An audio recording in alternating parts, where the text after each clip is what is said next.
खबर हनुमानगढ़ से है, जहां शिक्षा मंत्री एवं कांग्रेस प्रदेशाध्यक्ष गोविंद सिंह डोटासरा जिले के एक दिवसीय दौरे पर रहे।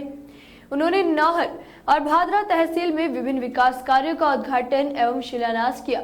इस दौरान डोटासरा ने नौहर तहसील के रामा मैरिज पैलेस में पत्रकार वार्ता में कहा कि तृतीय श्रेणी अध्यापकों के तबादलों के लिए सरकार जल्द ही गाइडलाइन बनाएगी। सरकार के पास अब तक तृतीय श्रेणी अध्यापकों के स्थानांतरण के लिए करीब 85,000 आवेदन आ चुके हैं। तृतीय श्रेणी अध्यापकों के तबादलों में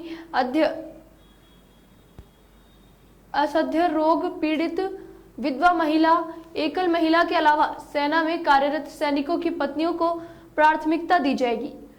उन्होंने कहा कि राज्य के 13-14 जिले में वैकेंसी बहुत कम है। सरकार की मंशा है कि जो वर्षों से पीड़ित है उन्हें राहत दी जाए। शिक्षा मंत्री ने कहा कि सरकार पूरी तरह से पारदर्शी स्थानांतरण नीति बनाएगी और उसके अनुसार ही स्थानांतरण किए जाएंगे। शिक्षा मंत्री ने बताया कि प्रजातंत्र में प्रत्येक व्यक्ति को अपनी बात कहने का हक है। उन्होंने कहा कि रीट की परीक्षा 26 सितंबर को ही होगी। 8वीं कक्षा तक स्कूलों को खोलने के सवाल के जवाब में शिक्षा मंत्री गोविंद सिंह डोटासरा ने कहा कि केंद्र सरकार की गाइडलाइन आने के बाद ही 8वीं तक के स्कूल खोले जाएंगे। इसके लिए विशेषज्ञ चिकित्सकों ने भी राय ली जारी है। कोरोना काल की विपरीत परिस्थितियों में अध्ययन कार्य चुनौती बना रहा है। फिर भी राज्य सरकार ने ऑनलाइन शिक्षा के अलावा स्माइल कार्यक्रमों के अलावा अन्य विभिन्न प्रकार के कार्यक्रम चलाकर अध्यापन कार्य करवाना।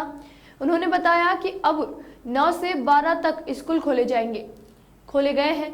इसके लिए भी विशेष गाइडलाइन जारी की गई है। सिलेबस भी 30% कम किया गया है। शिक्षा मंत्री ने मंत्रिमंडल के सवाल के जवाब को टालते हुए इसे मुख्यमंत्री का विशेषाधिकार बताया। उन्होंने संगठन का शीघ्र विस्तार करने की बात कही।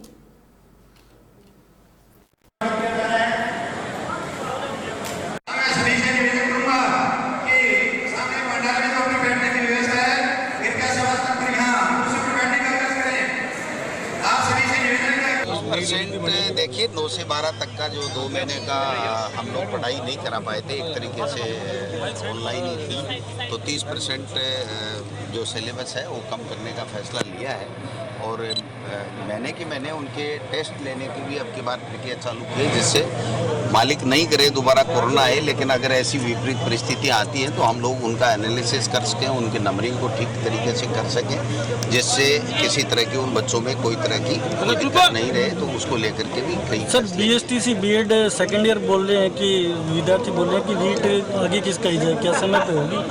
प्रजातंत्र में मांगे तो चलती रहती है। रीट 26 सितंबर को ही होगी। सर कोई पॉलिसी थर्ड ग्रेड की पॉलिसी बिल्कुल जो गाइडलाइन बना रहे, क्योंकि 85,000 फार्म है और ये जो 13-14 जिले हैं इसमें वैकेंसी बहुत कम है। तो मैं समझता हूँ कि जो पीड़ित ज़्यादा है उनको रिलीफ मिलनी चाहिए। कल महिला हो गए, कैंसर पीड़ित हो गए, सादे रोग हो गया, आपकी विधवा महिलाएं हो गई, जो डिफेंस में हमारे फौजी भाई हैं उनकी पत्नियां हो गई। ऐसे कुछ कैटेगरीज हैं जो हमने जो परिवेदनाओं के अंदर जो नई भर्ती में गाइडलाइन में दे रखी है उनमें, प्लस जिनको काफ़ी लंबा समय हो गया है उनको भी हम लोग इसको देख रहे हैं और ये एनालिसिस कर रहे हैं कि कैसे इनको गाइडलाइन के मुताबिक इधर ला सकें और जो नई भर्ती आ रही है उसको कैसे हम एडजस्ट कर सकें, जिससे वहाँ की पढ़ाई भी बाधित नहीं हो और यहाँ भी हम लोग उनको समायोजित कर सकें। मंत्रिमंडल विस्तार कब तक? सर TSP के बारे में? TSP के बारे में भी हम लोग फैसला लेने वाले हैं। हमने 2500 या 2800 के लगभग टीचर हैं जो TSP में, जब नया TSP जुड़ा था तो नया TSP जुड़ा तो उनसे ऑप्शन फार्म सरकार ने उस समय के सरकार ने लिए थे कि आप TSP में रहना चाहते हैं या नॉन TSP में, तो उन्होंने कहा था भी हम नॉन TSP में जाना चाहते हैं। तो उनकी फाइल हमारे पास में है, हमने उसका एनालिसिस करवा लिया है।